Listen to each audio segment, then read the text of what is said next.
Hello, everybody. Welcome into the NBA Front Office Show. It's Friday. You know what that means.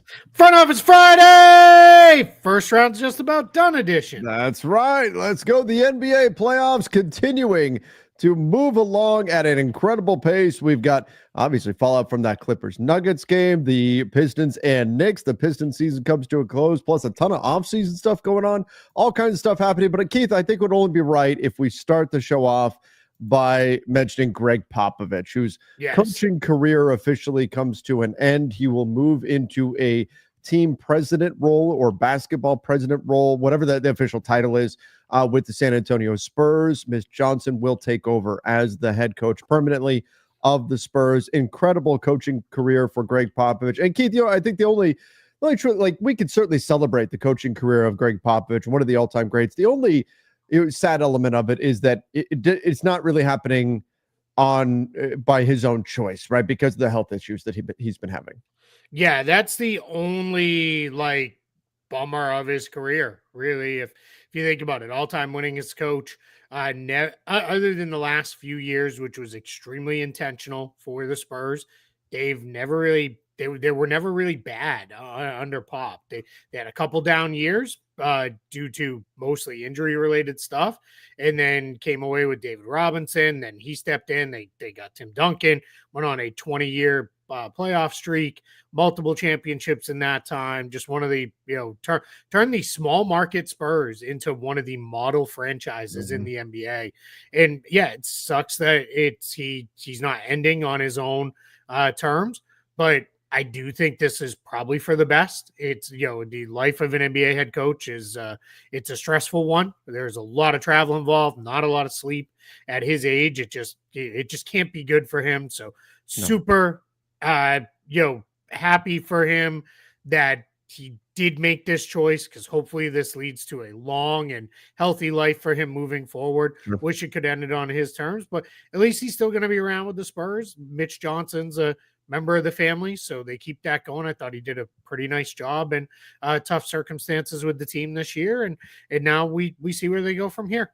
Yeah, absolutely. And that's going to be, the path moving forward for the Spurs. It'll be with Mitch Johnson at the helm. But again, Greg Popovich still involved in the front office and will be a part of the Spurs organization. But hopefully this does take some of the burden off. Hell, Keith, when I look at the NBA travel schedule, I'm like, I'm old.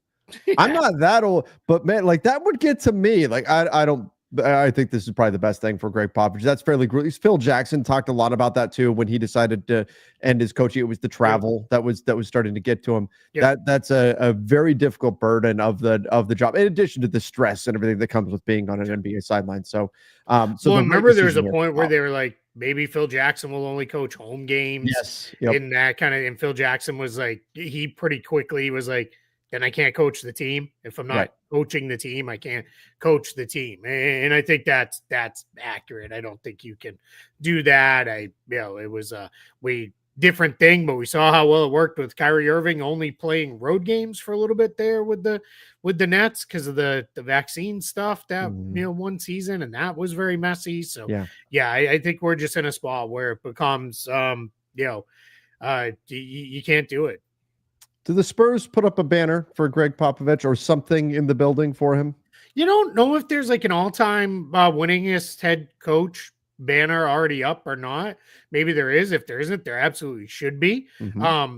Teams have retired a number for coaches in the past, or sometimes they just put their name up with their retired numbers with that. So maybe the Spurs will pick out a number for him and say, hey, this is the I don't know if it's the number of years he coached or whatever, and say that's our number for Pop. But yeah, you got to do something, and I would assume next year, probably opening night, they should have a full on celebration for him and go crazy. I do kind of wonder if he's like, I don't really want that. Let me just do my work, and we'll get to it, guys. We'll get to the other news. It's a little lesser of importance than this. I think, considering where things are going. Yeah, we're gonna get to all of that kind of stuff, and in just a moment we will get there. But again, when you've got one of certainly. Where it doesn't matter where you want to rank him, one of the greatest coaches in NBA history. It's important that we acknowledge that to kick off this show. And I'm with you. I don't want to get into ranking them and No, all that stuff, but if there's a Mount Rushmore of coaches, Pop is on it. yeah. Without a doubt, there's not even a question. And that anybody should have. You probably argue about maybe the last spot or two, but he's got one of them locked in for sure. Yeah. Keith, the unfortunate part of all those ranking conversations, whether you want to talk coaches or LeBron versus Steph or LeBron versus Jordan or whoever you want to rank, doesn't matter. Anyway, the top 10 players of all time, the top 5 players of all time, it invariably devolves into talking down about another player or person in order to make sure that the person you're supporting raises up. And like, why can't we just appreciate great coaches, players, people in general? Yeah, it's always easier to tear somebody down than it is to build somebody up. And let's today's the day to celebrate Pop, and we'll do it again. I really do hope they're like, we don't really care what you want, old man. Like, we're doing a party. You sit here and grumble and grump, and you know what? Everybody would probably love that even more if he was there all grouchy during it, like, because that's what he was. But yeah, it's really good, and it's funny, right? Those mid-game interviews, it became like you heard multiple reporters talk about like I was so nervous because I had to do the mid-quarter interview with Pop, and like I knew like I better ask him a good question. Then he basically, like, most of them came back and they're like, and then after he was like, hey, you did a great job, really good job with that, and he couldn't have been nicer. So he knew what was expected of him. He was playing the game a little bit during that. So yeah, he had some fun. So yeah, he's a all-timer. I'm sad it ended this way, but it's probably for the best for everybody, and now it'll be good. Yeah, absolutely. All right, let's get it. Let's go. We've got a lot of different things to talk about here on this one. First, I guess let's mention that this was, absolutely absurd, insane play. Let's talk about this Jaylen Brunson play from last night, the big 3. And by the way, I thought Oscar Thompson was awesome on him defensively. I don't know why the Pistons subbed him out when they did. Yeah, for those couple minutes. That was a surprise. But this will go down as one of the shots of these playoffs, one of the insane crossovers. Jaylen Brunson, and I think rightfully, has taken a lot of flack in this series. The Pistons crowd chanting, "You're a flopper" at him and all that. And that was the nicer version. That was the nicer version of it. Yes. The front office friendly version. Exactly. I'm keeping this kid friendly. But Jaylen Brunson, got a lot of flack in this series, and then hits that big shot that Knicks fans will obviously never, you can see the Knicks bench there, will never forget. What are your thoughts on that moment and what it means for the Knicks and Jaylen Brunson? Yeah, always super cool when a player gets their signature moment, right? And in Jaylen Brunson, that'll be replayed for forever. He may go on to have bigger and more important shots that he makes than that one, but that will always be forever on his highlight reel, because that's a series winner, right? It's like that Dame shot, right, where Dame drilled that big one again. I think that was against the Thunder, right, where he hit it from it felt like somewhere in the parking lot. And it's like that. We see that all the time for him now. Jaylen Brunson has his great series. It felt like at various times both teams blew it, both teams took it in games throughout this series. They from the Knicks, now they move on, they got to play the Celtics. It's cleared at time, despite hitting that big shot. Jaylen Brunson is, whatever's going on with his leg, it's bugging him with his right ankle, knee. We haven't gotten full clarity on that. Josh Hart's out there limping around. I think that's going to be really tough on him. So yeah, we'll see what happens there. So I'm very interested with that. And then from the Pistons side, what a great season. Yeah. Right. I know it didn't end the way they wanted it to. It only ends the way you want it to for one season, one team each year. But Detroit, like, another couple days, by the end of the weekend, they should, fans should be excited and proud of that team and everything they did. Really great. And really, we should be going to Game 7 right now, because the Pistons got the raw deal on that call. Then Game 4 should have won that game with Tim Hardaway Jr. going to the free throw line for 3 free throws, and the referees admitted afterwards they blew it. But that doesn't change the fact that it was a great season for the Pistons. They fought. I thought they were going to win that game, and it looked like they were. And then down the stretch in crunch time, which is oftentimes where young teams kind of show their youth, They weren't able to make the plays that they needed to in order to win that game. And we can question whether or not Thompson should have been pulled out of the game when he was. We can question, Cade Cunningham. I thought his finishing in the paint through contact was not great in this one either. Sure. But overall, a great season. The future looking very, very bright for Detroit. And what a difference where we're at right now with the Pistons compared to where we were a year ago. Yeah, absolutely. I mean, last year was 14 wins, and the Pistons fans are like, well, that means we'll get the 5th pick because that's what happens to us every year. In the lottery, we get pushed back as far as it can go. So, yeah, I think they're in a really, really great shape going forward. We'll see. Malik Beasley said after he really wants to stay. That's kind of the big question of the offseason for them. They only have his non-bird rights. That's not going to be enough for his next contract, but maybe they go the cap space route. They could, and then most of it would be immediately used to re-sign Beasley. Or maybe he's good enough to take the mid-level exception, and that's enough for him.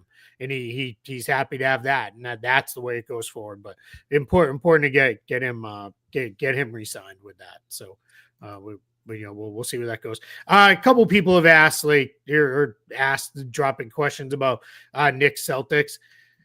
There's an element of Timberwolves Suns in this, where the Suns beat up on the Wolves all regular season, and the Wolves came back and kicked their butt. This was a year ago. In the first round and swept them out pretty easy. I don't think that's going to be how this goes. I think the things that the Celtics do best are the things the Knicks struggle with the most. They put guys on the floor in Towns and Brunson that you can target, and Boston loves to pull up shots off the dribble. And they've got, if Drew Holiday is healthy, they're going to play 5 different guys that can do that to Towns.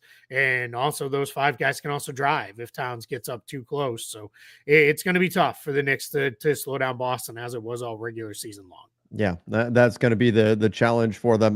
From the side that doesn't want to see the Celtics make it again to the finals, all I can hope for from the Knicks is that they play tough, play ultra physical all series long, and try to push it to 6, maybe 7 games tops. But I don't see that. I would imagine this will be a short series. We all knew at the start of the playoffs, we knew what the East is. It's Cavs, Celtics, Eastern Conference Finals, and that nothing's going to, I think, stop that from happening. I will say, and we should pick those, right? Because sure. We should pick them both because we know them. I am a little worried with the Cavs with this Darius Garland injury, and Kenny Atkinson saying yesterday it's just going to be something he's going to have to deal with for the rest of the playoffs. And it's going to be a pain tolerance thing. Like, that's worrisome. And it sounds like it's his big toe. And, people, like to make fun of guys when it's like, oh, big deal, he has a hurt toe. Like, you can't push off. You can't run. Like, you can't jump if your toe is really bugging you that much. So I'm a little bit nervous about Cleveland, especially with they need Darius Garland because they're going to have to score points. Indiana's going to put up some points on them. If all things are equal and everybody was healthy, I'd think the Cavs take care of them probably in 5 or 6 games. But if I'm a little bit nervous. I put it that way. Yeah, I get it. That's certainly a concern. They need everybody. They need everybody healthy, and if he's not going to be healthy for the rest of the playoffs, that's going to be a problem. As much as I love Ty Jerome, you need a healthy Darius Garland in that. What's your pick in that one? In what? Cavs Pacers? Cavs Pacers. Let's assume Garland is, because it does. It's a very long name, but he says Garland was at shoot around. He's going to play in game 1. Well, they haven't had shoot around. They're not playing today. So it's just practice. But it's I mean, I think let's assume he plays and can be some level of Darius Garland. Assuming he plays, I think the Pacers are good enough to make them out to fight a little bit. I'm going to say Cavs in 6 on that one. All right. If Garland can be relatively himself, I'm going to go Cavs in 5.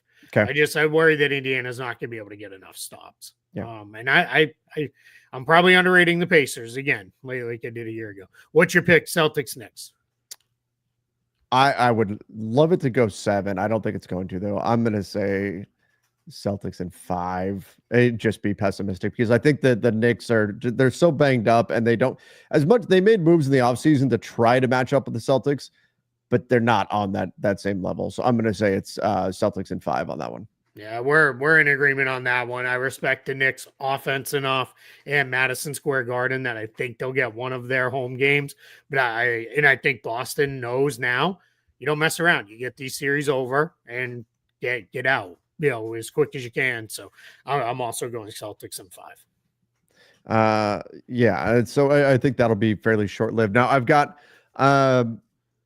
a lot of people asking, well, I guess before we even get into Minnesota, the news that LeBron James has a grade 2 MCL sprain that came out right before we came on the air here. Obviously, that would not bode well for the Lakers going into Game 6. Had they won Game 5, they were going to be in rough shape anyway. He'll be out for a little bit of time, 3 to 5 weeks, I believe, was the initial. So obviously, that doesn't matter a ton for the offseason. It's not going to impact next season or anything like that. But worth noting, LeBron did get hurt in Game 5 at the end there when he ran into Dante DiVincenzo. And you could tell something wasn't right with him at various points. I think I assume that was him getting hurt, but I think we're in a spot where it is he just something wasn't right anyway, and I don't know if clearly I don't. It's all hindsight is 2020, and I know JJ didn't really like the line of questioning, but you kind of fired your last bullet there when you played everybody in the entire second half and didn't get the win. Like from there, we talked about it the couple days after. You don't have a lot of more directions to go, but that couldn't have been great for LeBron either. Just overall, with let's face it, at some point the cyborg, maybe the oil's starting to go a little bit in there and he needs changed up, but it's still incredible. It was funny because I saw people saying like the Lakers need to put LeBron into the point where like start thinking about him as a sixth man, and I was like, dude averaged like 25, 8 and 8 in the second half of the season. Like he doesn't need to be the sixth man. Like manage his minutes 100%. And I think with Luka fully in the fold, everybody starting, that will be the plan next season. Somebody asked how much would LeBron have to give up to get the full mid-level. I haven't run the math on that yet. I've looked at it. Chunk. It's basically to be like comfortably under there and still have some flexibility. We're probably looking somewhere in the realm of about 20 million, give or take a few million. Like they're only 4 million clear right now of the first apron. So you'd want, in order to spend the full 14 and then still have enough flexibility under it, you're probably talking, 20 million or so, which the reporting from today is that he's not willing to take a pay cut this time around. And Keith, I always think it's interesting when we try to put it on the players to take, like we're putting on the players to take pay cuts when the rules are collectively bargained. It's so funny. Like we collectively bargained the rules, and then owners and front offices will say, "Oh, well, we need you to help us out because the rules are the rules. I don't know what to tell you. We don't make the rules." Yeah, you do. You just did. You did. Yeah. And let's be completely honest, you still managed to trade for Luka with LeBron making like 50 million this year. Sure. So let's not all go too crazy on like, well, then they can't do anything and it's going to be the exact same team. Like that's not true either. And it's a great point that you made. It's not just about freeing up enough to have the non-taxpayer. It's about freeing it up to use that and stay under the first apron because that triggers the first apron hard cap, and you have to have enough to. And it's not like, well, we got enough to use it, but we have 5 roster spots. That's what the Knicks went through this year, where it was like, now how do we get there? Because hard cap is hard cap. There's no going over it. Once you're at that number, you're at that number. So yeah, I think it'll be a spot where they figure it out with that, and yeah, I'm sure if it was. There's not even a free agent that great this summer anyway. But if it was like, I don't know, Jokic was a free agent. He's like, I will come there for $14 million. Yeah, LeBron would probably be like, okay, what is my number? Put me at whatever the highest number I can get to get Jokic and fill out the roster. Like but and I know I shouldn't even have brought that up because now people are going to go bonkers on that. But yeah, it's like, that's why I brought it up because he's not a free agent. So, it's a pure their work will be done through trades, which is going to be, I think, most of the league this summer. There's not much out there in terms of cap space. So a lot of it's going to be trades this summer. We're going to have the summer of the trade, which I think is going to be exciting. Yeah. And there's going to be a lot of really good guys available in trade. Guys, if you're holding a question, get it in. We're just a heads up. We're only going to go for about 20 more minutes. Yeah. I have to run to an event tonight. So or this afternoon, early evening. So we'll be there. Will this summer be a free agency recession? There's a combo with this. The Nets are the only team with meaningful cap space this summer, and it is a really crappy free agent class, especially once you start getting in. I guess probably just going to pick up his option, or this guy he'll opt out, but he's just going to re-sign where he is. Like if LeBron opts out, he's probably just re-signing with the Lakers on another 1+1. It's a very weak free agent class. So here's the class, just to take a look at it here. Sure. This is the free agent class that we've got right now. You've got, look at the top, guys, LeBron, Kyrie, we know what's going on there. James Harden, like these guys aren't moving. Yep. And then Chris Middleton, he's going to pick up that player option because nobody's going to give him that much money. Julius Randle, there's not a very kind market out there right now. He probably picks that. And if he does opt out, it's probably just to sign with the Wolves. John Collins, our guy. John Collins. Nobody's giving him $26 million, so he's picking that up. And then there's a big drop off. And then we're talking it's the Brook Lopez, Clint Capella, Bruce Brown, those guys. Those guys, maybe they get an MLE, but nobody's going to want to give them any more than that. And that's probably best case scenario for those guys. So there's just not a lot out there. We could talk certainly about Miles Turner, but he's the cream of the crop right now in terms of guys who may actually be out there as a free agent. But again, nobody has money to spend. So either the Pacers are going to keep him or they're going to sign and trade him somewhere else and they'll still get assets. It's part of the reason why teams at the trade deadline this past year were not all that concerned about players walking away in free agency. We saw the Pelicans take that stance with Brandon Ingram. The Heat took that stance with Jimmy Butler. They said, we're not worried about you leaving in free agency because you've got nowhere to go. And that's what we're seeing playing out with this market. And you take and with both of those guys, their current teams, the Warriors and the Raptors, took a pre-agency approach. We can't get them this summer because there's not a reasonable path. So get them now in trade. And then we took care of extending them. That's why I pulled up regulators quote here. Lots of pundits suggest the new CBA has reduced the importance of free agency. Agree? I don't agree at all. Free agency had been on a declining level for a number of years, even before the new CBA, because everybody extends now. Teams had gotten so we'll throw out an extension, and teams were capped out.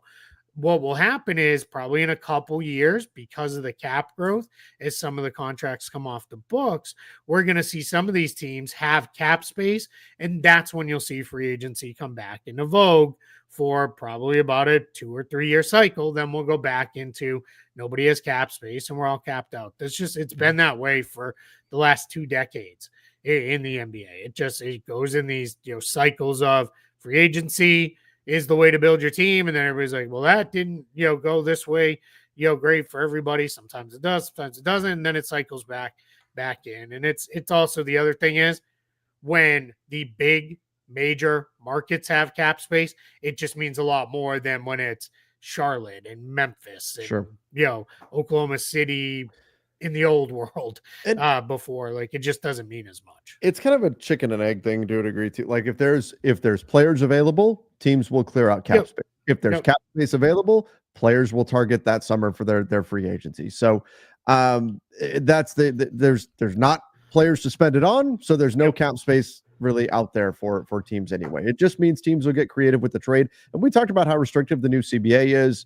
Again, you and I both think it probably goes a little too far with the second tier apron restrictions. Which needed to be a first tier apron restriction, needing to be a second tier apron restriction. And that's specifically the not being able to take back more money than you send out in a trade, which makes it very difficult for 2 teams that are above the first tier to even trade with each other. They have to get a third team involved, but we saw teams adapt.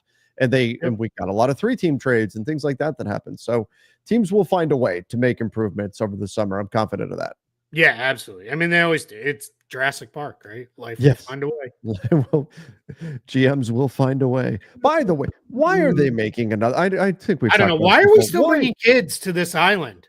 Right. I don't care if these kids, do you do a full sweep of whatever boats, planes, helicopters are going to these islands? You make sure there's no kids. There's no reason for kids to be anywhere near the dinosaur islands anymore. Stop it. It's just bad. Not learned our lesson yet. Yeah. Just let them be there. Let them be. This one sounds like here's the thing. I'm going to watch it and I'm going to love it because I haven't grown past like being an 8-year-old boy who loves dinosaurs. So I'm probably going to sit there completely enthralled. One of my favorite movies of all time is the original Jurassic Park. And the scene, I've said this before, I think, but the scene when they first see the dinosaurs, it's complete movie magic. Like, it is perfect. The score, the way they film it, like everything, like it's incredible. Like I could pontificate on it for literally hours.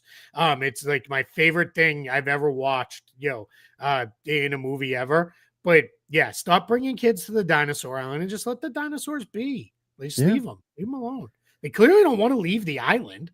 They seem content there. Like, just when they got off the island last time, it was people did it. So let them be dinosaurs and do dinosaur things, and let's not have them interacting with people a bunch. Are you ready? Look at this. Speaking of dinosaurs, there we go. Look at that transition. Segue. Let's go. Nate asked, could you see Toronto as a sneaky Giannis team? Trade centered around Barnes, RJ, and all their picks. So I just wrote Toronto's offseason preview on Spot Track. I think I've got 7 of them up now. Over there 6. I can't remember. We go with the order teams were eliminated. So we're up to Toronto now. I wrote, keep an eye on it, but strictly because of 2 reasons. Masai Ujiri is very close with Giannis. They have been very close for a number of years. Masai Ujiri is also not afraid at all to make the home run swing. He's done it in the past. I think he could, do it again. So sneaky Giannis team. Yeah, that's not where I would expect him to go. I think if you're the Bucks, you probably want that to turn into a 3-team trade. So I don't know how much they love the idea of, well, let me take back, these guys. Barnes would be a little bit different. I think you try to keep him if you're Toronto, and build it around Giannis, Barnes, and Ingram as like a, jumbo sized, group of forwards there, and see what you can figure out. But I wouldn't rule them out at all. If you're Giannis and you're leaving the Bucks, you love the Bucks. You don't want to leave the Bucks, but you're going to leave because you can't win a championship with the Bucks. Yep. Do you look at the Raptors and say, without Barnes, without RJ, do you have a chance to win? That's why I think you'd have to keep Barnes there. Because I think if you're Giannis and you're like, all right, me, Barnes, Ingram, quickly, if Pirtle's still around, we can do something. Yeah, it's tough because in some respects, Giannis himself lifts you into a level above whatever you were going to be anyway. And if, I personally think as currently structured, Toronto's probably a playoff team in the East next year. And we're doing this in beginning of May, and we have no idea what some of these teams will even look like. But I think they're set up to make a pretty good run at the postseason. So, let's see where that goes. But it's probably a little bit tougher. But here's the thing. how many teams can realistically acquire him where it's going to be, they're a title contender with me? That's the other issue when you get into that. It becomes, where are we going to go? I know a couple people even said in the chat, I get it. OKC, sure. Yeah, if they want to go that direction. But if OKC wins it anyway, they might be like, why do we even need to bother? We don't need to do that. Let's just run with what we have and, keep going. So we'll see. All right, let's go here. Jose said, what should Miami do in the offseason and be as specific as you can? I'll pull up the cap sheet for Miami, but it's kind of being as specific right now is a little hard, and we don't necessarily really have time, Jose. So we'll dive in a little deeper on this at another point. You got to try to reorient the roster a little bit. It's just, look at that cap sheet. It's kind of gross. It is. It's a mess. It's a mess. And they're going to be like Kevin Durant rumors. The Miami Heat will be added into the mix. They will be. I don't know if they get anybody, but it kind of is like there's not a lot of flexibility built into this, and also not a lot of guys that I think teams are going to be knocking on their door trying to get. Outside of Bam and Hero, sure, but after that, who is it that's really getting targeted? And Kelly Oubre, of course, I like Kelly Oubre, but who else is getting calls right now? So that's going to be the challenge for Miami. No pick. They do have a pick this year because they have the Warriors pick. So, all right, you have a mid-first round pick this year. Then you owe a pick to the Hornets out. Then you have your other picks. So you're at least in a little bit better replaced when they were when they were trying to trade for Dame a couple years ago. So you at least have a few picks. But here's the thing. So let's say it's Kevin Durant. Let's say the Suns are like, all right, we'll do KD for an offer based around Andrew Wiggins and Terry Rozier, just because that's pretty clean salary matching. So, all right, we'll do that. But you got to give, because we're taking on contracts we don't really like, and you're getting KD, you have to give us 3 future firsts. I don't, dude, is that where you want to go? I mean, where are you going if your team is Bam, Hero, KD, and let's say everybody but Wiggins and Rozier that's on this roster? Second round in the East, maybe the conference finals if things break right. Like I just, I worry a little bit about that. Yeah, it is a bit of a mess there in Miami. A lot of big decisions need to be made in one direction or another. Yeah, all right. Let's go here. We got 2 questions about Jonathan Kuminga. We've got no cap 757. That's why, but it was the same question. What do you think happens with Kuminga this summer? I want him gone. What do you think his market will be? Maybe mid-level. He's not a $30 million player. I mean, Keith, I think the team we've most heard connected to Jonathan Kuminga, it's the Brooklyn Nets with their cap space. And I mean, the Nets, they could pretty easily get to an offer sheet that makes the Warriors say, nope, we're out. I just don't know if that's how the Nets want to drop $30 million this summer. That doesn't seem to be really where they're going. I think the Warriors have pretty good leverage here. Really, any team that has restricted free agents this summer has really good leverage, unless Sean Marks starts doing Sean Marks things and starts throwing around offer sheets at guys. And it's funny, we were talking about the Heat. If I was Sean Marks, I'd consider throwing an offer sheet at Davion Mitchell because, you don't go crazy. You're not like, here's a max, offer sheet, but it's like, hey, we'll give you an offer sheet for $15 million a year and make Miami match it and take them out of the running. They keep a guy they probably like, Quentin Grimes from the 76ers. I'd throw an offer sheet at him and be like, all right, Phil, you want to keep him? Well, you're going to have to at least pay to do it if you want to keep him around. Kuminga, that one's a little more sketchy because it's there. Here's the challenge. I like Jonathan Kuminga, fine. I just don't know.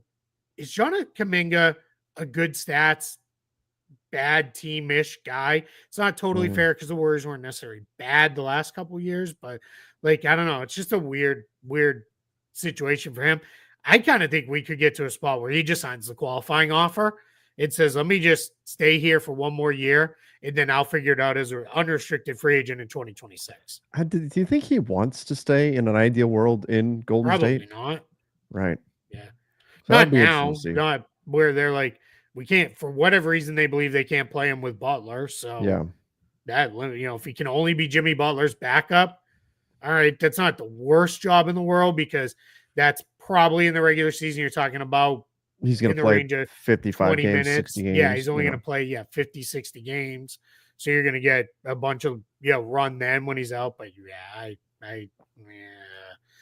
don't know. I really don't know where that one goes.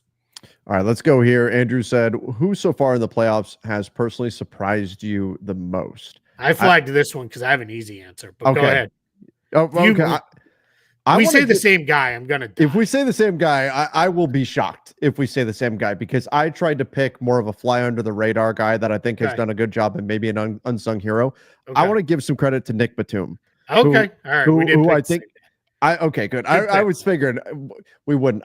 Nick Batum, I think, has done a really good job for the Clippers. And he was a guy that I didn't necessarily think would have this kind of game still left in him. Not that he's dominating or anything, but he's been a real role player for that team, made some big plays, hit some big shots, 40% from 3 so far in the playoffs.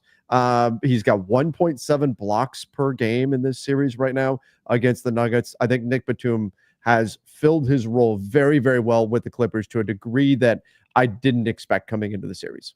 Clippers fans are begging for Ty Lue to start him. Yeah. And start him over Chris Dunn. And it sounds like Ty Lue was pretty close and chose to stick with Chris Dunn for game 6, which you could say it worked because they won. I don't know that it worked because Chris Dunn wasn't great. Did they win because of that? Exactly. Or did they win in spite of that? In spite of it. Exactly. So yeah, I think, we'll see. where that one goes. I think now kind of because you won, you run with it, but that's probably going to be game sevens tend to be extremely short leashes, and everybody does, not to pick on JJ, but everybody does a version of what JJ did where it's like, it's usually more, here's my 6 guys and that's it. Like I got my guys I trust and I'm running with them. So my guy is Julius Randle. Like, oh yeah. he was unbelievable. Like he went toe to toe with LeBron and in a lot of different measures, like outplayed him, like defended LeBron really well, made life difficult on him, all series long. Like I and contributed really well offensively. I did not expect it. I would not out of him. I would stop short of suggesting he outplayed LeBron, because I think so much of what LeBron did in that series was the defensive side of the ball. He took over the Anthony Davis role. But I'll say this. Coming into the series, we said Julius Randle needs to be Julius Randle in this series. He needs to be the playoff faller that he's been historically, and he was not. He shot an absurd. My biggest concern for the Wolves is Randle's going to regress back to being his normal self when they get on to the next round and be a 33% three-point shooter again. He was in the mid-40s. I think he was 1 for 6 in the last game of the series, but he was in the mid-40s for the entirety of the series. Shot well from the field and played at a level that even Randle as a Laker coming into his career as a rookie, I wasn't sure that he would ever get to the level that we saw him play at in that series. So very impressive stuff, certainly from him. And if he keeps playing like that, the Wolves are going to be a tough out. That's for sure in the West. I don't know. I'm trying not to get too like in the moment on like maybe they could challenge the Thunder, but maybe they could. I don't know. We're gonna see. Let's see what the next series even is for them. Let's see how it goes. But yeah, I mean, I think now remind me when we're doing our playoff picks next year to not keep picking against the Wolves like an idiot. And that means it'll probably be the AC to go on against Oklahoma City. Right. Let's go here. I know we had this one because you saw this. Yeah, I saw it this morning. I asked you guys about Thunderbolts last show. I saw it last night, so I won't spoil anything, but it's amazing. No spoilers. Marvel absolutely cooked with it. Keith, I'm looking at it again. I'm like, I'm not going to get to see it. I have no way to get to a movie theater. I can't. I have no babysitters. I had a window this morning and took it. It was like, I'm going this morning. And I may have to do that. I'll have to find a window or something while my daughter's at school or something like that and get go in one of in those afternoon shows. That's I loved it. Really? It was really funny. It reminded me a lot of it. My wife was the first one who said this. Reminded me a lot of a Guardians movie. Oh, okay. A lot of funny parts. Had a lot of heart in it. It had a couple moments that hit a little hard. Where I don't want to spoil anything, but there's some themes in the movie that might trip you up a little bit with that. So yeah, I loved it. I thought it was great.